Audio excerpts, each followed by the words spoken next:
Good evening, everyone. Thank you very much for joining us back again for CareerEar's Skills series. Thank you very much for everyone who's joining us, having been to the first 3 sessions that we've had so far, and also welcome to all the newbies.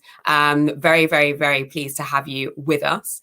So we've got a really exciting session tonight, but just to give you a bit of context and introduce the people who are new to all of this. So we are CareerEar. My name is Claudine Adiemi. I'm the CEO of CareerEar, and we kind of exist to make sure that every individual, regardless of their background, regardless of their journey so far, has access to opportunity to make sure they fulfill their potential. So we're really trying to make sure that access to career advice and guidance and information is a right rather than a privilege, so that every single individual can make the right choices for them and really make informed choices for them as well.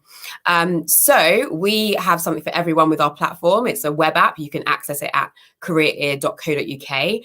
If you are thinking about your career move or even your first career, you can go on there. You can ask questions to people who are doing the jobs you might be interested in. You can access different content, opportunities, events, and so on.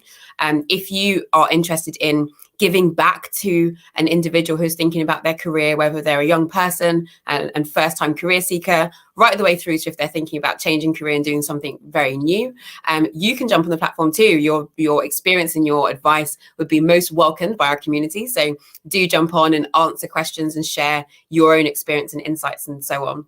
And then crucially, we very much value collaboration. So if you are an individual who runs an organization that has events and opportunities and so on for our community, jump on the platform, share those completely free. We exist to really connect everyone up. So yeah, definitely get involved and reach out if you want to work with us. But today, that's enough about CareerEar itself. Today is all about our skills series. So why are we here? Why are we doing this? Well, we know that there's a skills gap, right, in the UK and indeed beyond the UK. We know that currently there's been some recent research that has come out that says that 87 million jobs globally are going to be displaced as we look towards the future of work. But at the same time, another 97 million jobs are going to materialize. And that means new jobs, new skills, and a very new environment for everyone. Unfortunately, over the past decade, there's been a £5.1 billion decline in spend on training for employees. So that means that we're in a position where individuals themselves have to upskill and have to make sure that they have the right skills and are making the right informed choices for themselves. One of the problems with that is that 49% of adults who leave compulsory education never study again. And I think there's a bit of an issue in the UK and indeed beyond when we think about what lifelong learning looks like and what the development of skills looks like. And so with this series, we really want to shine a light on some incredible individuals whose mindsets and approach to developing skills will blow you away, to really inspire everyone to think more deeply and intentionally about skills, learning, and yeah, the development of those skills so that we can all access the careers of our dreams, we can thrive in those roles, and we can lead really, happy, fulfilling lives. So that's the purpose of why we're here. So I want to get started and introduce our guests. We've obviously already had 3 amazing guests and learned so much, but our guest tonight is, going to be fire. Before I do that, just a quick reminder that you can use the comment section on Facebook or YouTube throughout the entire video, throughout the entire interview, to ask any questions. So keep your questions coming. We will pick those up in the during the course of the interview or towards the end of the interview. But now I would like to introduce Bami Kuteyi, who is our guest this evening. And before I bring her on screen, I'm just going to read a bit of a bio about her to give you a bit of context as to why she is so incredible. So Bami Kuteyi is a young, fearless entrepreneur, having founded International Afro-Caribbean inspired wellness brand Bam Bam Boogie when she was only 22 years old. Since then, Bami has left her full-time job at Google as an advertising executive to focus on creating more inclusive world through fun, fearless fitness. She aims to transform the way that people feel about their bodies and minds, in turn, enabling them to feel the confidence needed to chase after their dreams and make a positive impact on the world. Bami has shared her story with over 17,000 people, so we're blessed to have her today, around the world through fun, engaging, and motivating talks, workshops, online videos, and fitness classes. She's a Prince's Trust Young Ambassador, has launched the UK's first Twerk app, which you can download in the Play Store and the Apple Store, and has worked with some of the top companies in the world, including Facebook, Marvel, Google, Nike, and many more. Twerk After Work has also been featured in Vogue, MTV, and recently Bustle. So with that, I am going to introduce you guys to Bami. Hello. Hello, Claudine. Thanks so much for such an energetic and enthusiastic introduction. No worries. Thank you so much for joining us. And you're in Canada right now, right? Yes, I'm currently in Canada. Look at you giving us all your time, even though you're abroad and everything. So yeah, thank you for tuning in on this. So, I mean, I want to launch straight in. We don't have a great amount of time, so just want to get started. And I think the place that we tend to start from is just unpacking the word skill. So I'd love to dive into how you would define a skill and what a skill even means to you. So skill means to me something that either you've tried out and you feel that you're quite confident in. I feel like you don't have to master a skill to have that skill set. It's just something that you may feel that you've done very well. So say, for example, I would say one of my top skills is communication. So it's very important to me that I use my skills day in and day out. And thinking about communication, I mean, we're going to talk about your journey fully, but you just mentioned communication as a skill. Is that a skill that you've just kind of always had, or is that something you've had to work on? I feel like my skills in communication have had to really grow because of, I'll give you a little bit of my background. So I was born in London. I moved to Toronto when I was 14, and then I moved to Dublin when I was 22, and I moved back to London at 25. So I feel like because I've had to live in so many different cultures and so many different countries, I've had to learn how to communicate in different ways and communicate with different people with different backgrounds from around the world. So I think that's why I have learnt about it. I think Claudine has dropped off because I don't see her, but... No, I'm still here. Oh, you're still here? Okay, because I didn't see you anymore. Yeah, just giving you the spotlight to say your thing. Thank you. So you were saying that because you've lived in different jurisdictions, you've had to kind of learn how to basically develop strong communication skills. Is that right?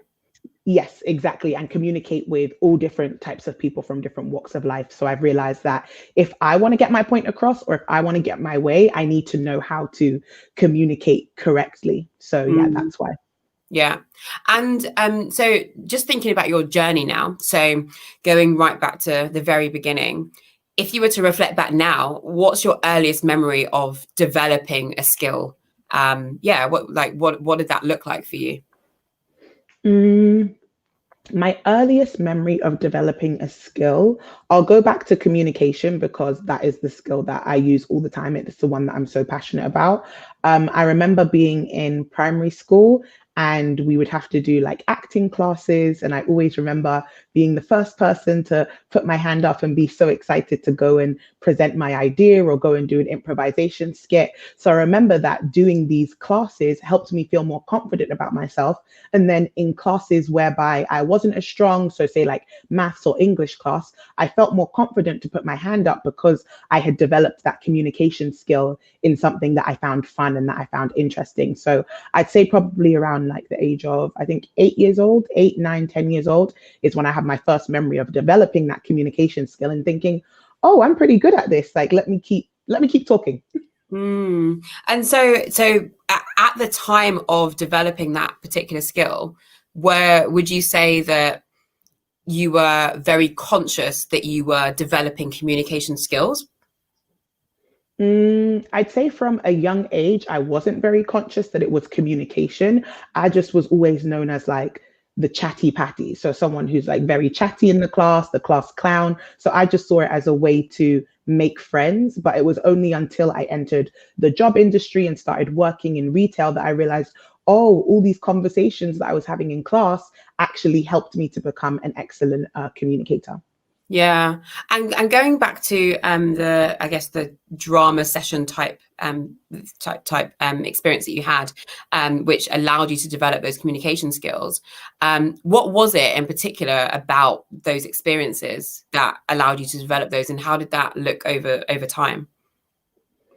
I think it was the fact that, especially with improvisation, you have to think on your feet. So, someone else in an improvisation skit, someone else might suddenly say that they are in some type of tragedy, and you have to react without having a script in front of you. So, it was that thinking on my feet, which I guess is another skill now that I think about it, helped me to develop my communication skills and really helped me in things like interviews, whereby they might throw you a question that you hadn't prepared for. So then you're able to kind of take a moment, take a breath. Like they always say in acting, like silence isn't always a bad thing. Sometimes you have to think about what you want to say. So it's like taking a breath and then thinking about the question that someone's just asked you, and then going ahead and answering the question with as much poise as possible. And then in terms of the journey of developing that communication, I realized that it was a strength of mine probably when I got to around high school and I moved to Toronto and I had to like make new friends. So I think after that, I just kind of kept developing it from there, doing more things that stretched my communication, such as public speaking, auditioning for school plays, going to lots of interviews. That really helped me develop my communication skills. Nice. So at quite a young age, you were, like pretty intentional about building that up then, really.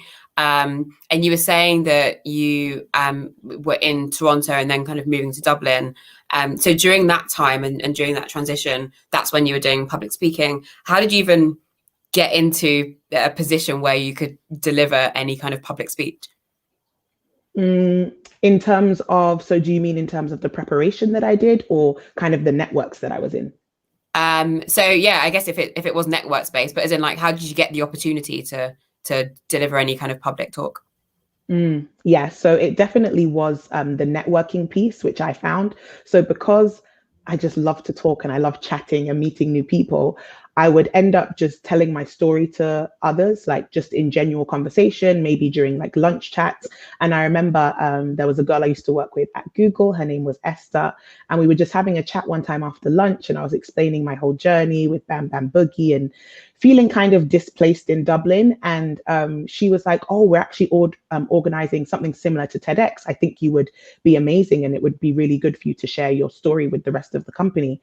And I was like, oh, I don't think I would be good at that. But because of that network and because of that support, and she actually trained me and coached me for that talk, because of that, I was able to have the confidence to push forward. So I think it's really also about like the circles that you're in when you are communicating. Interesting. And it's interesting that you're talking about communication skills, but then also networks. And I kind of feel like communication skills is such a key part of networking skills, which is a completely different skill, which is also important, right? Yes. Can you tell me a little bit about how you've gone about building your network and the skill of doing that? Mm-hmm. So networking and community is huge for me. It's literally how I've built my business and my brand from the ground up. So my first thoughts of networking were actually in university. And I always used to hate networking events because I just found them so forced and so awkward. And every time I would walk into a room, I'd literally just want to disappear. Not because I didn't feel confident, just because I just felt so uncomfortable. I'm like, this is forced. I don't want to be friends with these people. But it was only until I'd say I graduated from university, got the job at Google, and I started to realize that networking is kind of just like making new friends and making new acquaintances. It's like you have to go into it with a goal, but it shouldn't be something that's necessarily like malicious, like, okay, I need to get, this X amount from this amount of people in the room. It's more about just like starting conversations and sharing your story and making it a genuine interaction. And then it just almost feels like speed friend networking instead of the official version of networking, which makes it a lot easier to get what you want out of the conversation, because you can literally just say, you know what, I really enjoyed our conversation today. Can I get, your Instagram or your email so we can arrange a coffee date? And then from there, you can go a bit deeper and get your need or the thing that you want from the conversation. Yeah. Those are really good tips on the networking front, for real. I want to kind of ask a little bit more about this process of you launching Twerk After Work, Bam Bam Boogie. So you're 22. Were you already in Dublin by then, right? Yes, I was already in Dublin. Yeah. Like getting that started, 22, like how did that even materialize? And I think from a skills perspective, I'm really interested in knowing what do you think was the, or can you identify any skills that you kind of had to learn in order to kind of get that up and running and be as successful as it is today? Yeah, definitely. So I was 22 and definitely not as confident as I am today. So I just moved to Dublin and started working for Google. And at that time, I didn't really feel like included in the workspace necessarily. I kind of felt a little bit excluded, felt like a diversity hire, kind of like a number. So Mm, in order to try and make sure that other people don't feel like this when they come into the company or support people who are already there, I thought, you know what, how can I merge my passion for dance and fitness, but then still make it a diversity and inclusion initiative? And that's when, Bam Bam Boogie was born, bridging the tech and the twerk together. And that's literally how the idea was born. But then in terms of skills to help grow it and make it so successful at Google and then now to the world, I'd say the first skill was definitely, once again, I keep saying communication, but it's because I feel like it's the foundation of everything, because I literally had to pitch the idea first. If I didn't pitch mm, the idea clearly to my manager, to people in my team, and also the key stakeholder for the wellness section of Google at the gym, then it wouldn't have been able to go ahead. So that was the first step, was actually practicing that pitch and developing my communication skills and my idea so clearly that I was able to pitch it and get it approved. The second skill would definitely be the marketing piece. So even though I was working in digital marketing, when you want to market to employees, it's a little bit different because you do have to kind of do some offline marketing as well. So I really had to talk to other people who had done similar things at Google and see how I was able to market it in a clear and concise way to get people involved and get that buy-in, get people on board. And then the last skill I would say that I had to develop is, I don't know if this is necessarily a skill, but community building, like bringing mhm. people together and keeping them together. I'd say that's a skill. Building a community whereby people actually feel part of a group, feel part of a safe space, and feel part of something that they know is going to grow and come into something much bigger. So I was able to build my community building skills by honestly in that room, just making sure that everyone was present in the room and they felt trust, and they felt that trust so that they could really be open and be themselves. Yeah. Okay. So I want to kind of touch on each of those three in a little bit more detail. So taking the communication one in particular, which we've obviously spoken about already, but you mentioned the pitching side of things. Mhm. What like within a, so obviously like as founders we like hear about pitching for investment or pitching for sales or something like that, but when you're pitching an idea internally to try and win over stakeholders in your company, for something that can be quite an internal thing, what does that actually look like, and does that have any differences, and how do you make sure that you deliver a good pitch? What are the kind of Mhm. key elements of that? So I'd say when you are delivering a pitch internally, you're completely right. It's so different than talking to investors or pitching your idea. There's no real official slideshow. It's more so you have 30 seconds or so to get buy-in from that stakeholder. And I'd say the most important thing is to understand your audience, because I delivered different pitches to my manager, to people on my team, and to the gym manager. So for the gym manager, first of all, I spent time creeping around, going to the gym sometimes, kind of looking around to see what he was doing, see how he was interacting with other people. So with the pitch for him, Owen, it was quite straight to the point. I know that some of his goals were to increase the amount of community events and increase the number of people using that gym space. So I was like, you know what, we're going to bring in a diverse audience. We're going to be able to increase the memberships by X%. So it's really using his language and making sure that he's hearing those buzzwords, which are like, oh, those are things that I have as my key performance indicators. So she's going to help me Mm, get promoted or whatever it is. And then for my manager, it was more so buy-in that,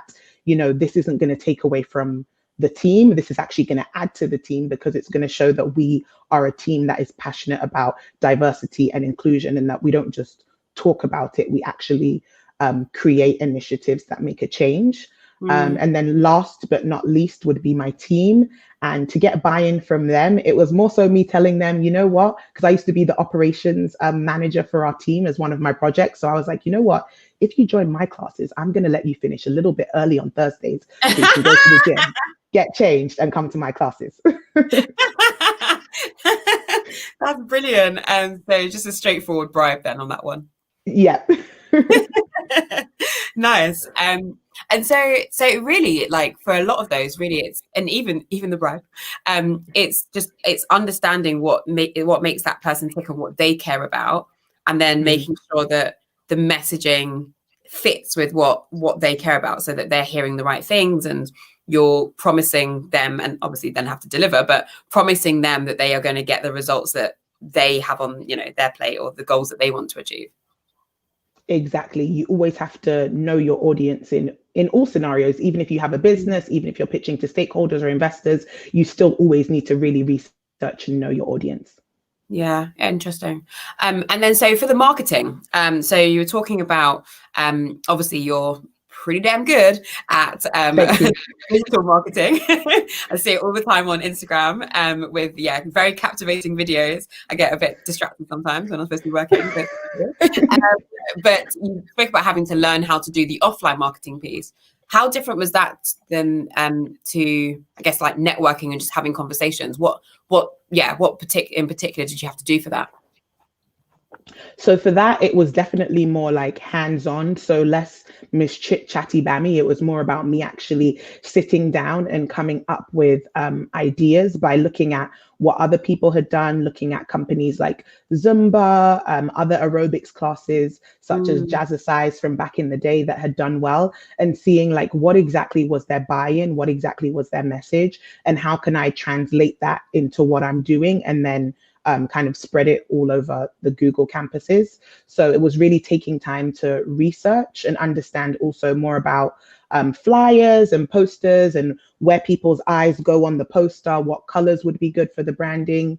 Even though I look back now and I'm like, oh, that first poster was absolutely horrendous. But at the time, it worked. And we were able to get it on the screens at Google. So people would walk into the office and they would see it on the big screen. So yeah, clearly we did a good job at the time. Nice. And in terms of like being able to launch something like that internally at a massive company at Google, was it always your plan for that to not be limited to Google? Or was it, you know, you just wanted to do something internally alongside your day job and continue on with your career in advertising?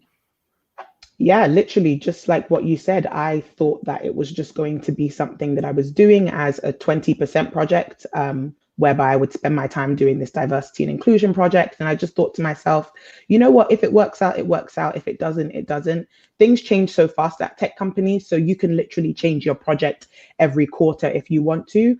But for some reason, this just really stuck with me. It was the feeling I felt from hearing that people had been promoted at their jobs because of the confidence the classes had given them, or they were able to, you know, network horizontally and then move to a different team that they were passionate about because of just coming to the classes and not having that forced networking like I was talking about earlier. Like when you're dancing and when you're sweating, no one can really feel like, you know, I'm higher than anyone else because we're all literally just dripping in sweat. So it's a great way to network with managers and senior directors because it's the most vulnerable time where you're just going to find them twerking and dancing. So you might as well just slip in a quick pitch if you can. Yeah, that's crazy. And like, if I think about it, I mean, I've got goosebumps just hearing your stories about the impact that you've had in terms of imagine being able, I mean, you don't have to imagine, but like, I'm just imagining being able to be in a position where you're doing something like teaching someone how to dance and like have confidence in their body and so on. And that's then evolving into them being able to be promoted and to go for that promotion, have that confidence. That is amazing. Thank you. So just moving on slightly, want to just touch on the skills or any skill that you have had to develop that you found particularly challenging. Is there anything that you would kind of say along your journey that has been tougher, potentially tougher than you thought it might be, or particularly challenging that you've had to really work on developing to be successful? Yeah, I'd definitely say one of my toughest skills, one that I still challenge with today, is analytical. So, really getting deep into the data and understanding the numbers and then putting them in a way that's like easy to digest and understand. I am like the opposite of a numbers person. Like, I'm just very much big picture. You know what? I have this vision. Self love is the best love. Form fillers, females, meditate. You can manifest anything that you want, but you can manifest anything that you want, but you do also need to have those numbers so that people can understand. And when they want to invest in your business or just invest in you and you want to speak about how much impact you've had, it's important to know those. So I still struggle with it today, but the best way that I've been learning is just getting support from people who I know are very good at those things. So people that I know who are really good at accounting, who are really good at breaking down the numbers, I spend time with them to really find a way which is easy for me to understand and make things a little bit more simple. So then now I just have like key data points that I look at. They're automatically calculated. And I'm like, okay, there's this, this, and this. Perfect. That's all I need to know. And then we kind of move on. I'd say that's the best way that I learn anyway, is from getting taught from someone else. Yeah, interesting. And that's all from a perspective of reaching into your network and finding individuals with that skill, as opposed to doing any particular course or studying or watching YouTube videos or anything like that. Is that right? Yeah, that's correct. Because I find that I get very, I guess, distracted. Like, I can be watching a YouTube video, but we know how YouTube goes. Sometimes it can just take you into a dark hole. So even if I do try and sit down and watch something and learn it, I would always prefer that I would have someone else teaching me. It could be via Zoom, it could be in person. But yeah, I'd always prefer to be taught live or pay for a course that is taught live. But most of the time, because my network and our community is so engaged, literally, I can usually just send a WhatsApp message or post something on my Instagram story. Are there any lawyers about there that can teach me law? Are there any, accountants that can teach me how to analyze these numbers? And usually there's someone who's quite willing to help. So you've heard this before in terms of, one, trying to ask for help and being comfortable asking for help, but two, majority of people are willing to help. Like, it's very rare, I think, that you reach out to someone to ask for help, particularly when it's one, within their expertise, and two, and not going to take that much of their time, that they're going to say no. So yeah, it's really inspiring to hear that you've also had that experience. Yeah, I think, like, don't be shy. It's not begging, or it's not weak to ask for help, because you never know when it might be on the flip side and you have something that you're really good at and someone needs your help. So always ask when you can. Yeah. And I've got another question, but I just want to remind everyone that is watching, if you've got any questions, do drop them in the comments on YouTube or Facebook. I'm sure, Bami is probably more keen to answer your questions than mine. So definitely share those. But just coming back to this studying piece, so have you post kind of education and being in you went to university as well, right? Yes, I went to University of Toronto and I did economics, sociology, and human resources. Yeah. So after that, have you done any more studying, or has it been kind of learning on the job and as you go and from other people? I'd say I've done a mix of both. So majority of my learning has been on the job and getting people to support me, but I've also done a lot of business courses. The key ones that stand out in my mind are the Prince's Trust Enterprise Program. That one was really, that just changed my whole life. Then we have the Fearless Female Founders Program at Hatch Enterprise. And then the one more was a small business accelerator with Enterprise Nation. I've done more than that, but I'd say those are the main three that have really made an impact. And what drove you to wanting to go on those courses and receive that training? I feel like at each point that I did these business courses, it was like a dip in my, like I was going through a dip in my either development, confidence, or growth. Like, when you feel like you're a bit stagnant, whether it's in routine that you're doing, or you find that your business finances are kind of just leveling out. I always felt like at that time I just need a little bit of a push, a little bit of inspiration, a little bit of knowledge to kind of help me get through this.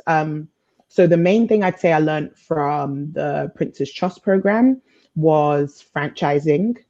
The main thing I took away from the Fearless Female Founders program was money mindset. So having like more of an abundance mindset. That was the first time I learned that ever on a business course, and it changed everything for me.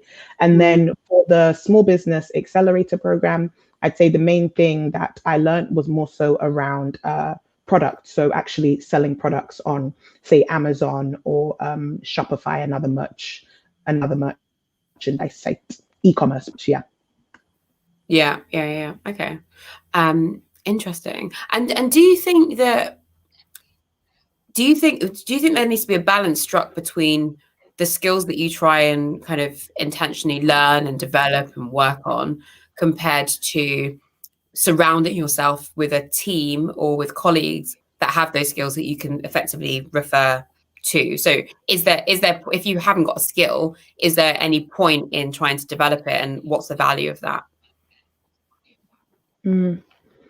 That's a good point, because it's something that I think about sometimes. And sometimes I watch other people with businesses and I think, do they really need to spend time doing that? Or should they just literally outsource? So I think it depends on, first of all, who you are and your working style and the way that you like to work.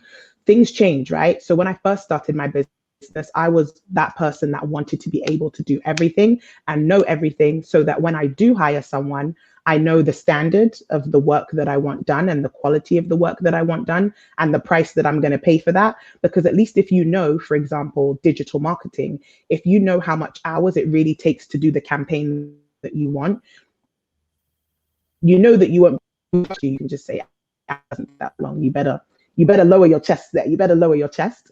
But then there's also the flip side of things, whereby it's like your time is so valuable. And if you're a master and the resources to employ or get a freelance mode, you might as well just use that money instead of like wasting your time trying to learn something new. So yeah, it also depends how the thing is that you're trying to learn and how far removed you are from it. Yeah. And I think you're breaking up a little bit, but I think we caught most of that. Leading off of that, obviously there are a number of people who aren't in a position, where they can just outsource because they are an employee and, they have a job to do and it's part of their remit. What would be the kind of way that you would deal with that if there is a skill that you don't, have, but not in a position to just necessarily outsource that? So I would, what's this website name now? I'm going to forget it. There's a website, it's not YouTube, where you can go on and there are a whole bunch of courses that you for like a really cheap monthly membership. It slipped my mind completely, but if I remember it during this talk, I'll bring it back up. I would say definitely jump on this website, which is a mystery to my mind right now. But jump on that website and just literally search for what you want. They have courses on literally everything that like you could ever need. So I say just take a few hours, spend that money to just invest in a couple months and go ahead and learn what you need to learn in order to develop yourself at that skill. And then there's always YouTube, which is free as well, to go ahead and do some research or do a course on as well. Yeah. And do you think all skills can be learned by all people? Oh, well, I think so. Other people might beg to differ, but I think that everyone has innate qualities in them that they're just naturally more good at. I think genetically just better at maths, for example, and some people are better at communication or more art skills depending on their lineage and their heritage. So I think that not all skills can be learned to the level that you may need it. So sometimes if you really have spent the money and you spent the time investing in trying to say learn quantum physics, and for some reason you just keep failing, can't get it, sometimes you just have to say, you know what, this isn't for me, I'm going to move on. Yeah, fair enough. And in terms of thinking about going back to this kind of studying piece, Do you think that there is still today a kind of a value in kind of formal qualifications?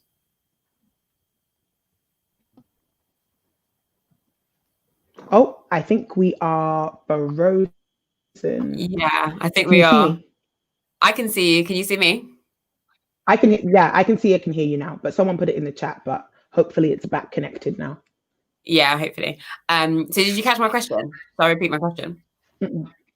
Yes, please.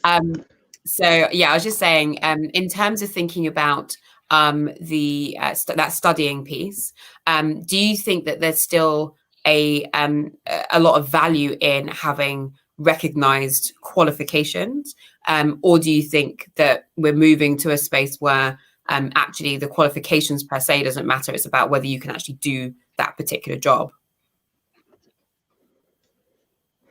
Yeah, that's actually a really good point, because it's something that I was thinking about quite a lot last year. Something actually I forgot to mention as well, Jolt online business school. I also did a lot of courses with them as well, and I found that that really helped me to kind of level up on skills that I felt like I was on slightly. So yeah, Jolt Business School, really good. And the ethos is like an alternative MBA. So basically explaining that, you know what, we're actually moving away from the sense that to get an or to earn lots of money, you need to have a university degree or an expensive MBA, that the skills can be taught from experts who have worked with incredible companies already. They can be taught to you online. So I don't think that moving forward, we're going to see as many young people either choosing university, choosing MBAs, or choosing to do PhDs, because it seems as though it's not required as much in certain industries, especially ones like the tech industry per se. Because I know, was it last year or so, Google actually removed the requirement that you need a degree to apply. Mm. So I think times are changing, which is good because it opens up a much wider pool to people from underprivileged backgrounds who may not have been able to afford something like university or an MBA. Yeah, absolutely. I completely agree. I do. I think that, yeah, I mean, as you say, like, I think qualifications do have their place, and for some specialisms, you're going to find it very hard to do if you haven't done haven't done the work Yeah. and that specialist qualification. But for the most part, there are so many jobs that actually you can learn as you go, or do shorter courses and things like that. So it's definitely encouraging, I think, when we find out that companies like Google have removed their requirements for a degree. In terms of kind of your experience kind of being in that kind of corporate environment and then now being in the business world, what would you kind of identify as the most transferable skills to thinking about if we've got people watching that want to set up their own businesses? That's a juicy one. Let me think about that. So, transferable skills from corporate to running your own business, right? Yeah, so if you've got people that are, they've just been doing their job for the past, I don't know, say 10 years, but want to set up a business, a little bit nervous about doing so because it's a big jump. What would you say to inspire them that actually they probably do have some of those skills that they would need to run a business? Good point. I would say probably take a moment to actually reflect and think about all the skills that you've learned at current organization that you're at now, because sometimes when you're working on the job so much, you forget that you're actually a pretty amazing person. You're an incredible employee. So take a moment to reflect and just write down all the skills that you think you're good at, maybe in peer reviews or manager reviews you've got good feedback about. Once you've collected them and you've put them together, then you can start mapping and looking at, okay, how exactly is it going to transfer to working for my own company. So even skills such as believing in yourself, which I think is a very important skill, and having confidence in who you are, that easily transfers from, pitching or doing a presentation at your office to then having to pitch for investment or pitching to new clients to get new business. Another thing would transfer is simple things like writing coherent emails. You wouldn't understand that in this world, there are so many people who actually don't know how to write you make sense and are able to get people involved in whatever you're doing. Even something as simple as that is such an amazing transferable skill also. Yeah. I've seen evidence of that. We've got a question here from Rowan. Two of my favorite people in one place. Yay, go us. When you look at yourself now versus when you started, what's the biggest difference? What are you great at now that you were bad at before? And can you talk about how you stopped being bad at it? Nice. Thank you, Rowan. Great question. I mean, I like to think that I'm great at everything and I've always been great at everything. But I think, to be honest, one of the biggest differences would definitely be the way that I prioritize. Pretty much, I feel like before I wasn't prioritizing necessarily myself and prioritizing exactly what I needed to add value to, in whether it was Google or whether it was my business. Whereas now I feel like I'm actually prioritizing my strengths and things that I'm good at. Before I was always thinking about, oh, what was that thing that manager told my last feedback that I need to improve on? How can I improve at it to be like the best well-rounded person? But now I just think, like, forget about that. What are the things that I'm incredible at? What are the things that I'm amazing at?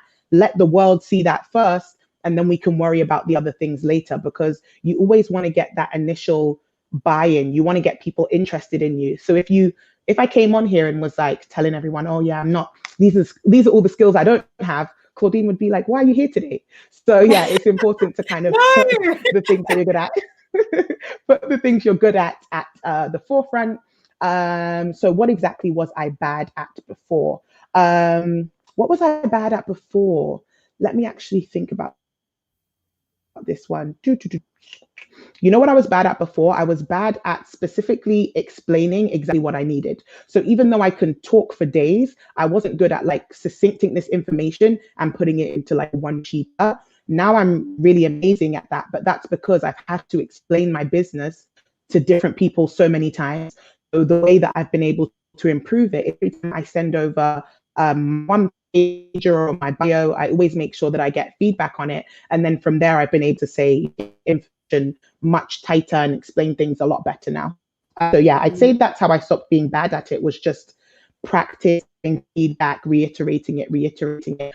It's important to understand that things are always going to change, and it's okay for your bio to change. It's okay for, your pitch deck to change. So never feel like you're so tied to this one thing, like you can't change it. So yeah, just keep changing. Yeah. We've got another question. So Zunaid Powell has said, how do you network to bring more awareness to your company?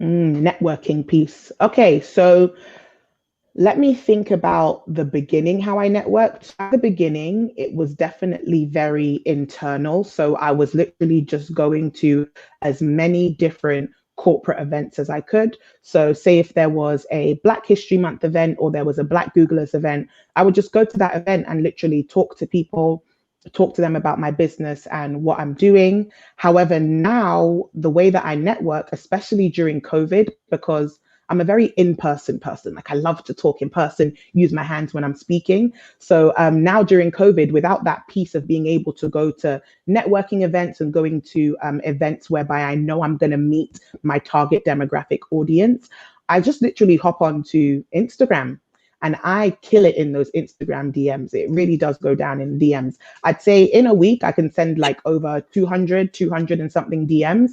I'm searching Yeah, I'm always on Instagram, always on the DMs. So I'm searching hashtags, I'm searching companies that are similar to mine, companies that might not be similar to mine, but I know would have a similar target demographic. And I'm just scrolling through their follower list and looking at creeping people's profiles, saying, hey, they look cool, follow them, send them a message. Hey, love what you do. I ask random questions. Like, what did I ask today? Someone, I said, oh, what's your favorite breakfast? I said, just what's your favorite breakfast? Just to start a conversation. And they replied. So yeah, it works. Wow. I'm pleased that this is being recorded because I can't interview and take notes at the same time. But I'm taking notes mentally. That's so interesting.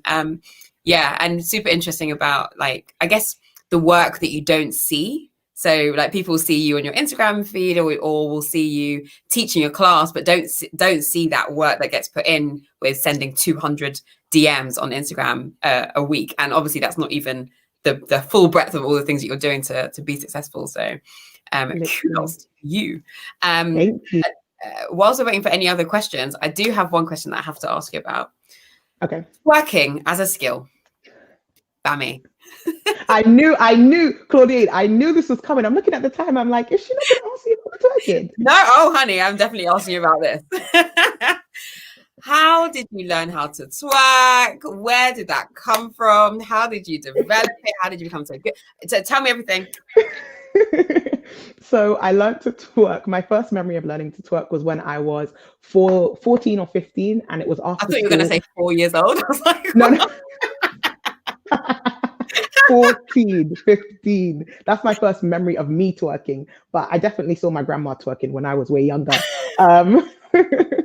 So when was it? Oh, I went after school. It was like we went to my Caribbean friend's house and she was doing this move, whining, bubbling, daggering, it was called at the time. And she was like, oh my gosh, you don't know how to do this? And I was like, no, I'm just from London, from Edgware. She was like, girl, we're going to teach you. And from then I fell in love with twerking. So it's been like wow. 12, 13 years now. I have just been, there is not one day that I do not twerk. And that is a skill that makes you happy. And trust me, it's actually got me a lot of opportunities. When I was first pitching my business, I would just show up into the gym. I got my first contract at a gym from showing up and just putting on music and twerking for the gym manager, showing him what it was going to be like. And he was like, yes, we're definitely going to have that in our gym. Wow. So that's how you pitch. Yeah. So what are the rest of us supposed to do if we can't pitch like that? That was back in the day, you know. I'm so prestige now. Now we have a video that we send them, a nice corporate video. Nice. I also wanted to add one more point. Sorry, to Zanaid's question. I forgot also about that. I wanted to mention that. So like I mentioned about networking like B2C, so like to your consumers, but like when you're networking B2B, I feel like sometimes people forget that at businesses, real people work at businesses pretty much. So like always remember that when you are pitching to a business, whether it's for a wellness package or you're pitching to come and speak to at their company for a specific event, remember that you're speaking to a specific person. So I slide into a lot of LinkedIn DMs as well. So I'll look at CEOs, I will talk to founders, who else do I talk to? HR managers, recruiters, and literally you just start a conversation with them and then they'll introduce you to someone else, which has actually ended up with me getting corporate contracts with companies like Facebook. So yeah, I just wanted to bring that up as well. And yeah, I mean that's an important one because there's obviously lots of opportunities there when you're looking at the B2B side of things. But I'd love if we can throw a little bit of realism onto this, and if you could share a little bit about like the return on that. So you're sending out 200 DMs a week. You're sorry, you're right. You know, you don't want to cough these days because people might think you got the corona. Well, I mean, everyone's safe. We're virtual anyway, so it's fine. Hopefully you're okay. Yeah, like yeah, you can send out 200 DMs a week on Instagram. You can be in messages on LinkedIn and to all these people, but presumably there's only a certain number that one respond and then two actually convert into an opportunity. So I'd love to if you could share a little bit more about that, because I think it's applicable to so many different things. Yeah, for sure. So especially with B2B, I'd say we have about I'd say we have 75% open rate. So they open up the message. 50% of people will respond. And then we'll have like, say, 25 to 30% book a meeting. And then those who actually book and have a sale with, I'd say it's more around the arena of 10%.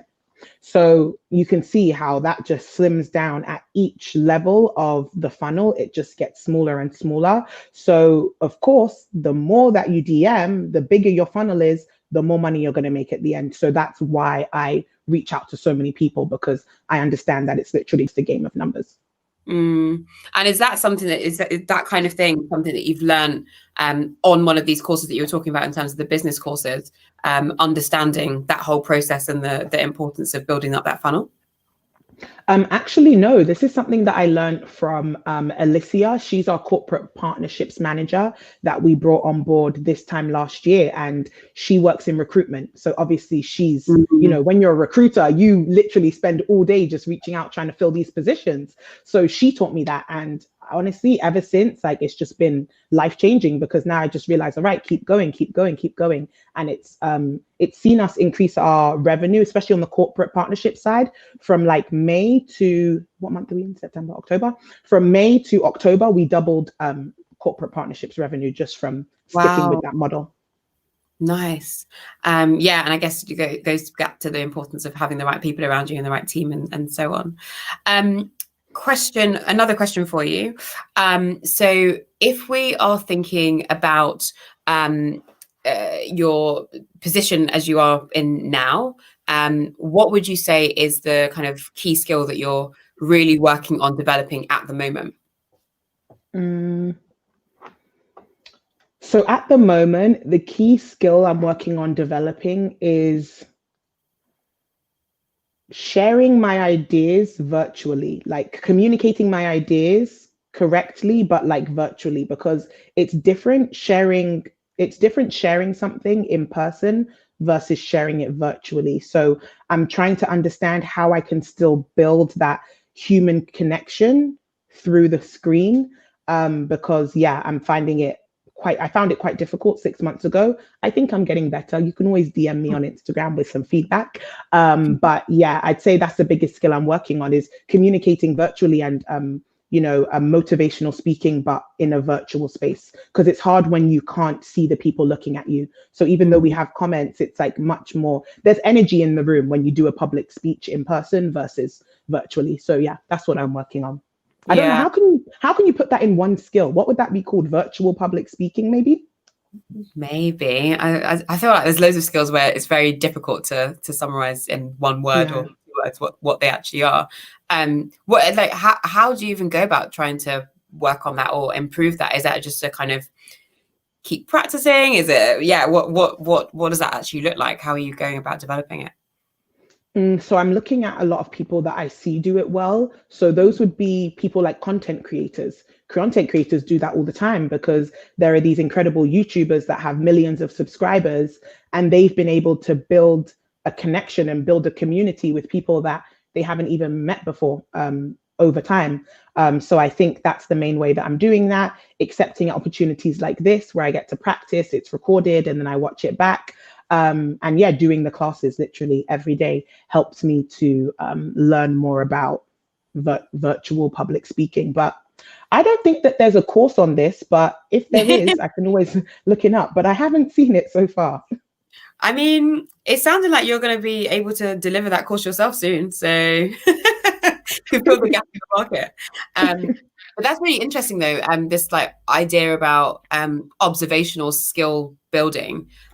So I think that's a concept that I think people aren't intentional about enough with, but probably do without realizing. And obviously, as children, we do it naturally. That's how we learn, right? We look at what's around us. But I think if we look at where we are today and there's a particular skill, there's probably ample people either that we know or that are around us, or at least accessible online through video content and things like that, where you can just, by observing what they do, you can pick up on those and start implementing. So that's really cool. And then that piece around reflecting back on your own performances and how you can improve going forward. So yeah, awesome tips. I'm conscious of time, and you have got to be twerking in like 6 minutes, so teaching another class. So I just want to wrap up with your final thoughts on just your top tips or tricks, or any particular tool or anything that the kind of parting message is to where you would direct the people that are watching to go, or things to think about when it comes to thinking about developing a skill. Cool. So, top tips when developing a skill, I would say, first of all, is don't be too hard on yourself because you're going to get it wrong many, many times at the beginning. So, don't overwhelm yourself with that sense of like, oh, I'm not getting it right. I'm not getting it right. Honestly, just keep going. And then if you feel like that skill is not for you, go ahead and move on or find someone else to fill that gap. And then the second thing would definitely be to use the network and the people around you because I didn't do that enough at the beginning of my journey. I felt like, I've worked at Google. I should know pretty much everything about business. People, I shouldn't go to people because it makes me look like a certain way. But no, honestly, it's so important to use the people around you. They'll be more than happy to help. So I'd say, yeah, those are my top 2 tips that I want to leave you with today. Amazing. Thank you so much, Bami. It's been You're awesome. welcome. We have learned a lot. We will be resharing this so that more people can learn from what you shared with us today. But yeah, thank you very much for joining us. Enjoy twerking tonight. Thank you. More. But yeah, thank you very much. Yeah, thank you. Thank you. Thank you so much for having me. You're welcome. So that's it, guys. We are done with our skills series interview with Bami Kuteyi. She is absolutely awesome, an absolute powerhouse, and really showing how young people can do it for themselves, really. Go from that kind of corporate environment to launching something so inspiring and impactful, and obviously is still very much on her skills journey, isn't in a position where she's got everything down to a T and is still working on things, but also owns that and her brilliance. So yeah, awesome. I'm really excited about that, and hope you guys took a lot away from that session. Just to wrap up, as I said at the very beginning, please do check out CareerEar and use us. We are here to support you. So if you have any need to get advice or insights, jump on the platform. It's completely free. You can ask any questions that you have. You can look at the different content that's there and different opportunities, whether those are events, whether those are jobs, internships, a whole host of things. And if you want to give back to any career seekers, whether they're first-time career seekers, whether they are career changers, please do sign up to the platform and answer questions and share your experience and your expertise. That will be awesome. And finally, if you are a community organization and you have all sorts of opportunities and events that you're running, share those with our community too. Like, we are so passionate about collaborating, so would really welcome any opportunities that you have to share through our platform with our community. Again, all completely free. So yeah, get in touch if you would like to work with us. That brings us to an end this week. We are back next week, Thursday, with Natalie Campbell.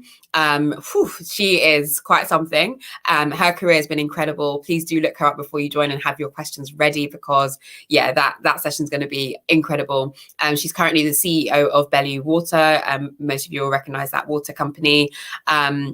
And has had a whole trajectory of entrepreneurship and working with all sorts of different companies, but also as a broadcaster, doing podcasting on radio shows and all sorts. So there's a lot to unpack there, and she will have so many gems because she's just on it, like all of our guests. So thank you very much for joining, and hope to see you all next week. Spread the word as well, and make sure that your friends are joining us too, and we can deep dive into skills again next week, Thursday at 7 p.m.